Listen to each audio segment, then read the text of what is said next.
जी बेटा, यहां से क्वेश्चन नंबर 2 स्टार्ट हो रहा है आपका। क्वेश्चन नंबर 2 है क्या, find the sum of n terms of an AP. ये सेकंड पार्ट का जो आंसर आ रहा है वो -630 आ रहा है। ठीक है, अच्छा अब आप देख लें कि आपके पास जो है वो find the sum of n terms of an AP, यानी आपको n मालूम करना है, सम ऑफ n टर्म मालूम करना है। इन शॉर्ट कि हमें n नहीं मालूम थी, इसमें n भी नहीं मालूम। Of an AP whose first term is 1 upon n and last term is n square minus n plus 1। अभी मैंने तुम लोगों को लास्ट टर्म के हवाले से कुछ बताया कि ऐसे भी सवालात होते हैं जहां फर्स्ट टर्म पता हो और लास्ट टर्म पता हो डायरेक्ट, तो उसका एसएन या उसका सम ऑफ टर्म कैसे निकालते हैं, n upon two a plus L, या इसको ऐसे भी लिख सकते हैं n a plus L upon two. ठीक है, तो ये आपका फॉर्मूला होता है जब हमें डायरेक्ट लास्ट टर्म दी जाए और a दिया जाए, तो ये हमारा एक छोटा सा फॉर्मूला होता है जो डायरेक्ट लास्ट टर्म और फर्स्ट टर्म की मदद से निकाला जा सकता है। ठीक है, तो हम क्या करेंगे, सबसे पहला काम यही करेंगे कि हमें इसके अंदर ये बात पता है, सम टू n टर्म्स निकालना है। सबसे पहले हमें क्या चीज निकालनी है, सम टू n टर्म्स फाइंड करना है। इसी तरीके से हमें फर्स्ट टर्म पता है, फर्स्ट टर्म आपके पास है a और वो है 1 अपॉन n, और इसी तरीके से हमें लास्ट टर्म के बारे में भी मालूम है। लास्ट टर्म हमारा है n square minus n plus 1 upon n। ये हमारे पास फर्स्ट लास्ट टर्म मौजूद है। हम डायरेक्ट सॉल्यूशन पर जाएंगे और उसका सबसे पहले फॉर्मूला लिखेंगे। तो फॉर्मूला क्या होता है आपके पास, फॉर्मूला होता है Sn बराबर है n upon two a plus L. ये फॉर्मूला याद रखिएगा बेटा, अभी क्वेश्चन नंबर 4 में भी काम आएगा ये। ठीक है, तो Sn हमें मालूम करना है, n अपॉन टू ऐसे ही रहेगा। a की जगह क्या आएगा भाई, a की जगह आएगा 1 upon n plus last form क्या आएगी, n square minus n plus 1 upon n। बेटा हमें यहां पर सॉल्व करने के लिए एलसीएम लेना पड़ेगा। तो हम जो है वो n का एलसीएम लेंगे, तो Sn बराबर है n अपॉन टू, यहां हमने एलसीएम लिया n का, और अब क्रॉस मल्टीप्लाई करने की जरूरत नहीं है क्योंकि सेम नंबर का एलसीएम होता है तो ऊपर वाला नंबर ऐसे ही उतर जाता है। तो बेटा 1 से 1 सिंपली सॉरी कैंसिल नहीं हो सकता, ये ऐड होगा, 1 प्लस 1 मिलने के बाद क्या होगा, 2, नीचे वाला n ऊपर वाले n से कैंसिल हो जाएगा। तो यहाँ क्या आपके पास बचना चाहिए, यहां आपके पास बचना चाहिए Sn बराबर है n स्क्वायर माइनस n, और 1 को 1 में प्लस करेंगे तो 1 में 1 प्लस हो जाएगा, तो बेटा क्या बन जाएगा, 2, और आपके पास डिनोमिनेटर में भी 2 आ जाएगा, यानी n square minus n upon 2। ये आपका आंसर हो गया सम का। अच्छा, इन्होंने यहां पर ये नहीं बताया था कि सम कितनी टर्म का, मतलब जैसे पिछले सवाल में 40 टर्म बताया हुआ था, यहाँ ऐसा कुछ नहीं बताया था। अगर वो 40 टर्म या 20 टर्म या 30 टर्म ये बताते कि उस सीक्वेंस की टोटल टर्म्स कितनी है, तो बेटा हमारे पास आंसर फिर वेरिएबल्स की फॉर्म में नहीं निकलता, फिर हमारे पास आंसर आप जानते हैं कि कोई न्यूमेरिक फॉर्म में निकलता।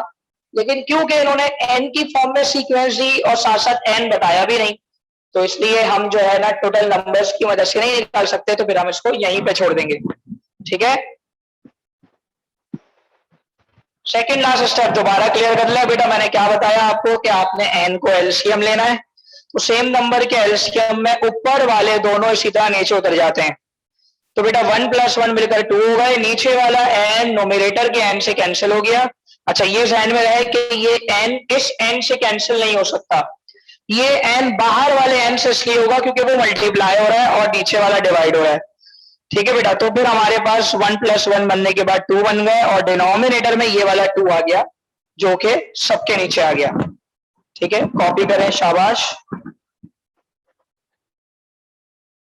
क्वेश्चन नंबर 3 अब आपका होमवर्क है। क्वेश्चन नंबर 3 क्या कह रहा है, in the following question 3 of the 5 elements A, L, D and Sn of an AP are given. Find the missing elements. हमें मिसिंग एलिमेंट्स निकालने हैं। इन सब में जो चीज नहीं पता होगा वो हम निकालेंगे। क्या तरीका होगा निकालने का? A की वैल्यू 3 दी हुई है, A की वैल्यू 3 दी हुई है, तो ये ध्यान में रखना भाई कि A की वैल्यू अगर 3 है तो D पता है, A पता है, N पता है, लेकिन क्या नहीं पता? ना तो मुझे L पता है, ना तो मुझे Sn पता है। अच्छा, अब समझने वाली बात यह है कि हाँ ये फर्स्ट की तरह ही है, लेकिन इसमें मिसिंग एलिमेंट्स निकालने हैं। कैसे निकालने होंगे? अब जैसे मैं अगर बात करूं, लास्ट टर्म निकालना है इसमें L। अब लास्ट टर्म का जो फॉर्मूला होता है ये वही फॉर्मूला होता है जो हमने फर्स्ट एक्सरसाइज में Tn का पढ़ा है, यानी कि A प्लस n-1 और D, यानी यही लास्ट टर्म निकालने का फॉर्मूला है। और इसी तरीके से Sn का फॉर्मूला तो हम लोगों ने पढ़ा है, Sn का फॉर्मूला अभी पढ़ा है। क्या फॉर्मूला होता है? n/2 2a plus n-1d। तो देखो इसमें हमें क्या क्या पता था? हमें A पता था, हमें N पता था, हमें D पता था, लेकिन हमें क्या नहीं पता था? ना तो हमें Sn पता था, ना तो हमें लास्ट टर्म पता थी। तो लास्ट टर्म का फॉर्मूला वही Tn वाला है, और Sn के लिए जो फॉर्मूला हम पढ़ते हैं वो वाला कंसीडर किया जाएगा। ठीक है बेटा, तो बताइए हो जाएगा फर्स्ट पार्ट। सेकेंड पार्ट देखिए भाई, सेकेंड पार्ट, A पता है आपको, D पता है, Sn भी पता है, तो सबसे पहले तुम N निकालोगे। N किसकी मदद से निकालोगे? इस फॉर्मूले से। जब तुम्हें Sn पता है, Sn की वैल्यू 363 है, और तुम्हारे पास A की वैल्यू भी पता है और D की वैल्यू भी पता है, तो तुम सॉल्व करके N निकालोगे। उस N के निकालने के बाद फिर तुम लास्ट टर्म निकालोगे, और लास्ट टर्म निकालने का फिर यही फॉर्मूला यूज करोगे, क्योंकि जब तुम्हारा N आ जाएगा तो तुम इस फॉर्मूले से आराम से निकाल सकते हो। बात समझ में आ गई? क्वेश्चन नंबर 3, पार्ट 3 पर आइए। A L N, यहां पर A दिया हुआ है, L दिया हुआ है, N दिया हुआ है। अब देखो अगर A L N दिया हुआ है तो Sn तो डायरेक्ट निकल गया। देखो इस वाले फॉर्मूले से A दिया हुआ है, L दिया हुआ है और N दिया हुआ है, तो हम Sn तो निकाल लेंगे। अगली चीज हमें क्या निकालनी होगी? हमें अगली चीज निकालनी होगी D। अब कॉमन डिफरेंस कैसे आएगा? सुनना, कॉमन डिफरेंस इस तरह आएगा कि तब तुम्हें लास्ट टर्म पता है, तुम्हें A पता चल जाएगा और तुम्हारे पास N भी मालूम है, तो तुम आराम से D निकाल सकते हो। ये हमने 6.1 में तरीका समझा है कि D कैसे निकाला जाता है। ठीक है बेटा, इसी तरीके से नीचे वाले सारे पार्ट अब आप कर लेंगे, इसमें कोई इश्यू तो नहीं है किसी को? जल्दी से बताइए, शाबाश। चले भाई, क्वेश्चन नंबर 4 आपके सामने आ गया। क्वेश्चन नंबर 4 है कि आपके पास दो सीरीज दी हुई है और वो दोनों सीरीज आपस में डिवाइड हो रही है, और वो किसके बराबर है? और वो बराबर है 0.95 के। अब याद रहे ये कोई सीक्वेंस नहीं है, ये सीरीज है। याद रहे ये सवाल बोर्ड में आएगा तो तुम पहले ही बात ये पहचानोगे कि भाई ये जो सवाल है ये एपी का है या नहीं है, क्योंकि देखो इस सवाल में कहीं एपी या सम ऑफ एपी का नाम जिक्र नहीं किया हुआ। देखो मैं तुम लोगों को सवाल पढ़ने का वो सेंस समझाऊंगा जो तुम लोग बोर्ड में समझोगे। ठीक है, मैं तुम्हें ये नहीं कहूंगा कि हम तो जो एक्सरसाइज पढ़ रहे हैं हम डायरेक्टली करना शुरू कर दें। आप अपने आप को यही सपोज किया करो कि बोर्ड में जिसका सवाल लिखा हुआ आया, हमने सवाल रीड किया, हम कैसे पहचानेंगे ये एपी का सवाल है? तो उसको पहचानने का वही तरीका है कि इनका जो कॉमन डिफरेंस होगा वो सेम होना चाहिए। तो अगर हम 3 में से 1 माइनस करते हैं 2, 5 में से 3 माइनस करते हैं 2, 4 में से 2 माइनस करते हैं 2, 6 में से 4 माइनस करते हैं 2, तो ऊपर वाली सीक्वेंस का कॉमन डिफरेंस सेम है और नीचे वाले कॉमन डिफरेंस सेम है। अच्छा, ये जरूरी नहीं है कि ऊपर नीचे सेम हो। हाँ, ये जरूरी है कि ऊपर वाला किसी नंबर से सेम हो और नीचे वाला भी किसी नंबर से सेम हो। तो जब हम इसका सॉल्यूशन स्टार्ट करेंगे तो सबसे पहले हमें यहाँ पर ये काम करना होगा कि हम इस सवाल में ये बात जानते हैं कि हमें मालूम क्या करना है। बेसिकली हमें ये मालूम करना है कि हमारा n क्या है। ठीक है, तो हम जानते हैं कि भाई हमारा n, जो कि हम निकाल सकते हैं बहुत आसानी से,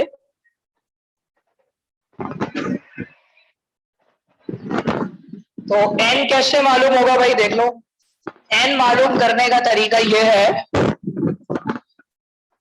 कि हम सबसे पहले Sn के फॉर्मूले पर जाएंगे। Sn का फॉर्मूला क्या होता है?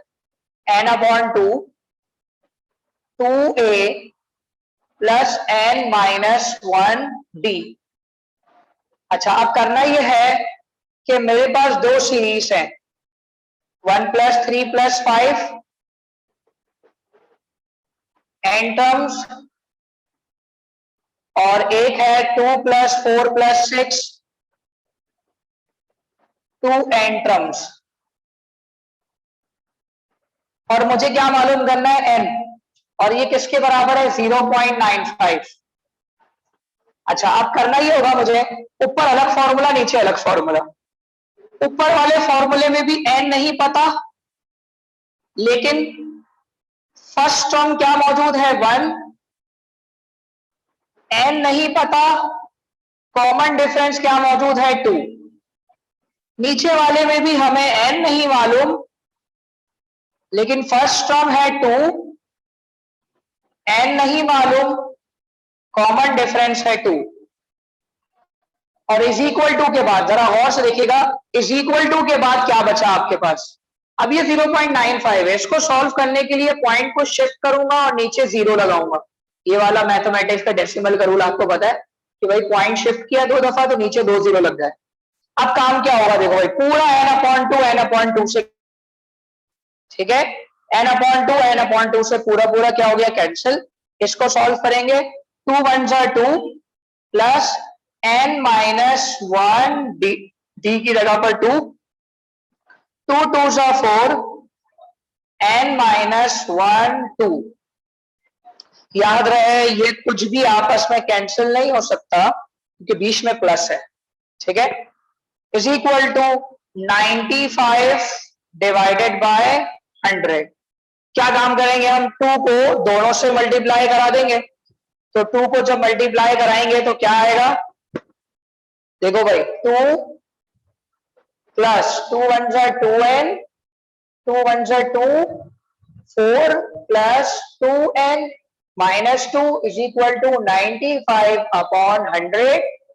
तो बेटा 2 से 2 गया, 4 में से 2 जाएंगे तो क्या बचेगा? 4 में से 2 जाएंगे तो 2 बचेगा। 2 + 2n is equal to 95/100। n निकालना है, क्रॉस मल्टीप्लाई कर दें, 95 जो है वो दोनों से मल्टीप्लाई कर दें। शाबाश, मल्टीप्लाई करें। अब ये वाला स्टेप तो आना चाहिए। n की वैल्यू फाइंड करें। तो सबसे पहले हम मल्टीप्लाई कर देंगे, ये बन जाएगा 200n, और 95 2 सा क्या होता है भाई? 190, 190, शाबाश। और 95 2 सा 190n, n को n के पास भेज देंगे, 200n माइनस, ये प्लस हो रहा है, यहां आकर माइनस हो गया, और 190 इसी तरह मौजूद है, ये बना आपके पास 10n। और अब अगर हम इनको डिवाइड करा दें, 190 डिवाइडेड बाय 10, तो 0 से 0 कैंसिल, हमारे n की वैल्यू कितनी आ गई? 90। यानी कि हमारी टोटल टर्म कितनी हो गई? 19 हो गई। सही, टोटल टर्म हमारी कितनी हो गई? 19 हो गई।